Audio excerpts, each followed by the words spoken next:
Oui, bon, je suis pas négativiste ou négatif. Je suis, comme Monsieur Comtesse, assez technophile. Je suis fasciné par l'IA exactement de la même manière.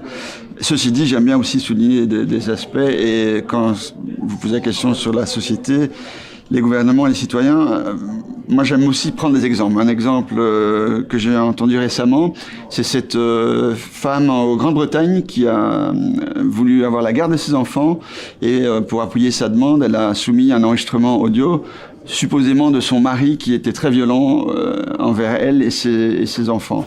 Et donc elle a utilisé ça pour obtenir la garde des enfants. Il s'est avéré que cet enregistrement était un deepfake.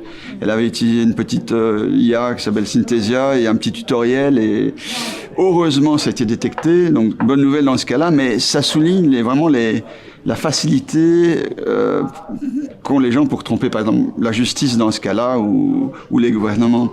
Et donc ça suppose aussi une nécessité de régulation. Donc je suis d'un côté en faveur de la régulation, on en parlera peut-être plus tard, parce qu'il y a des abus flagrants. Là, j'ai pris cet exemple qui est assez évident, mais en même temps, pour moi, il faut faire attention aux valeurs, mais comme elles sont diverses et variées en fonction de la culture, de la zone géographique, c'est difficile de faire une régulation globale, une gouvernance internationale qui est la même pour tout le monde. Et là, je dis attention.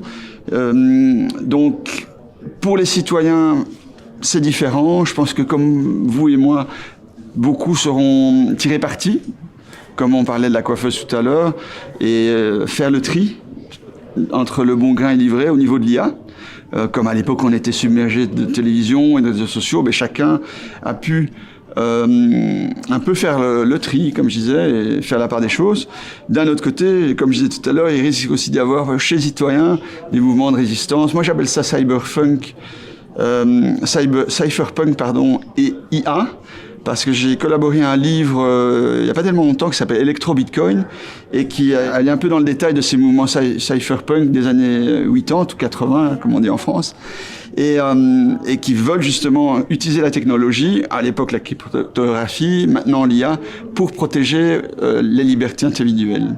Donc voilà, ça c'est ce que je vois au niveau des gouvernements et des citoyens en termes de danger ou de solutions apportées.